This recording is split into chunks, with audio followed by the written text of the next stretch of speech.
Hello అండి, నమస్తే. Welcome to my channel. ఈ వీడియోలో కామాక్షి దీపాన్ని మొదటిసారిగా పెట్టుకునేవారు ఏ రోజున తెచ్చుకోవాలి, ఎప్పుడు పెట్టుకోవాలి, ఆచారం ఉన్న వాళ్ళు మాత్రమే పెట్టుకోవాలా, ఈ దీపం వెలిగించిన రోజున మనం పాటించవలసిన నియమాలు ఏమిటి, అంటే నాన్ వెజ్ లాంటివి తినొచ్చా లేదా, ఈ దీపాన్ని మన వైపు పెట్టాలా లేదంటే దేవుడి వైపు పెట్టాలా అనే విషయాలన్నీ కూడా నేను చాలా డీటెయిల్డ్గా ఈ వీడియోలో చెప్పబోతున్నానండి. కొత్తగా పెట్టుకునే వారికే కాదండి, ఆల్రెడీ పెట్టుకున్న వారికైనా సరే ఈ వీడియో చాలా బాగా ఉపయోగపడుతుందండి.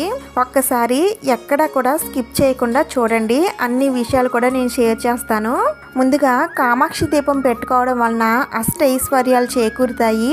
మనం కోరిన కోరికలన్నీ కూడా నెరవేరుతాయండి. లక్ష్మీదేవి కటాక్షం కలుగుతుంది. అంతటి శక్తి ఉందండి ఈ కామాక్షి దీపానికి. అందుకనే ఈ కామాక్షి దీపాన్ని తప్పకుండా ఇంట్లో పెట్టుకొని దీపారాధన చేసుకోండి. చాలా చాలా మంచి ఫలితాలు అయితే కలుగుతాయండి. అయితే ఈ కామాక్షి దీపాలు అనేవి మనకి ఇత్తడిలో దొరుకుతాయండి, అలాగే వెండిలో కూడా దొరుకుతాయి, ఇంకా పంచలోహాల్లో కూడా దొరుకుతాయండి. మీ శక్తిని బట్టి మీరు ఈ కామాక్షి దీపాన్ని తెచ్చుకోవచ్చు. అయితే అసలైన కామాక్షి దీపం ఎలా ఉంటుందంటే, కంచి కామాక్షి అమ్మవారు చేతిలో చెరుగ్గడ పట్టుకొని ఉంటుందండి. ఆ కామాక్షి దీపాన్ని తెచ్చుకుంటే చాలా చాలా మంచిదండి.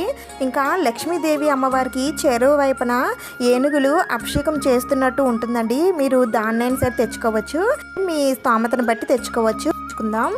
కారం చేసుకున్న తర్వాత ఒక పొడి క్లాత్తో శుభ్రంగా తుడిచేసుకోండి, అంటే ఎక్కడ తడి లేకుండా తుడిచేసుకోండి. తర్వాత ఈ కామాక్షి దీపాన్ని మనం చందనం కుంకుమలతో అందంగా అలంకరించుకుందాం. కామాక్షి దీపం ఇంట్లో ఉన్నట్లయితే సాక్షాత్తు ఆ అమ్మవారే ఇంట్లో కొలువై ఉన్నట్లు అని అంటారండి. అందుకనే కామాక్షి దీపం పెట్టుకుంటే చాలా మంచి ఫలితాలు అయితే కలుగుతాయండి. అయితే ఈ కామాక్షి దీపాన్ని పెట్టుకోవడానికి ఆచారం ఆనవాయితీ లాంటివి ఉండాలా అండి అని అంటే ఏమీ అవసరం లేదండి, ఎవరైనా సరే పెట్టుకోవచ్చు.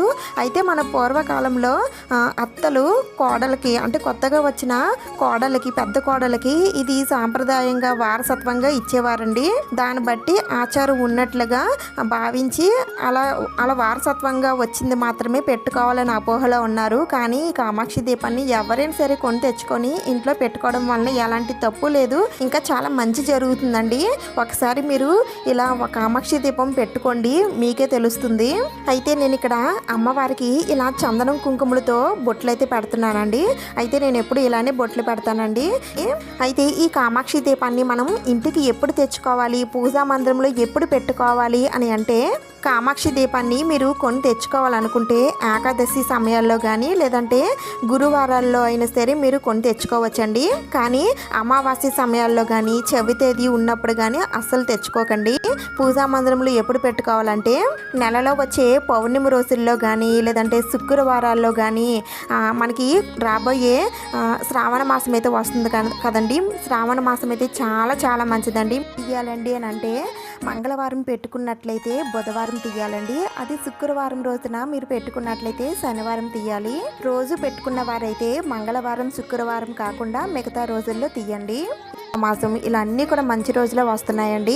మీరు ఈ మాసాల్లో ఏ రోజైనా సరే ఈ కామాక్షి దీపాన్ని తెచ్చుకొని మీరు పూజా మందిరంలో పెట్టుకోండి. అప్పులు తీరాలన్నా, ఆర్థిక సమస్యలున్నా, ఆరోగ్య సమస్యలున్నా, ఇంట్లో తరచూ గొడవలు అవుతున్నా, సుఖశాంతులు లేకపోయినా వాటన్నింటికీ కూడా ఒకే ఒక పరిష్కారం ఈ కామాక్షి దీపాన్ని పెట్టుకొని చూడండి. మీకు మీ ఇంట్లో ఉన్న వారందరికీ కూడా చాలా మంచి జరుగుతుందండి. ఇంతేనండి, కామాక్షి దీపం ఈ విధంగా పెట్టుకోవాలి. కామాక్షి దీపం గురించి నేను అన్ని విషయాలు కూడా నేను చెప్పానని అనుకుంటున్నానండి. ఇంకా మీకు ఏమైనా డౌట్స్ ఉంటే నేను కామెంట్స్లో అడగండి, నేను తప్పకుండా రిప్లై ఇస్తాను. వీడియో నచ్చినట్లయితే ప్లీజ్ తప్పకుండా లైక్ చేయండి, షేర్ చేయండి, సబ్స్క్రైబ్ చేసుకోండి. ఇంకొక మంచి వీడియోతో మళ్ళీ కలుద్దాం. Thank you for watching.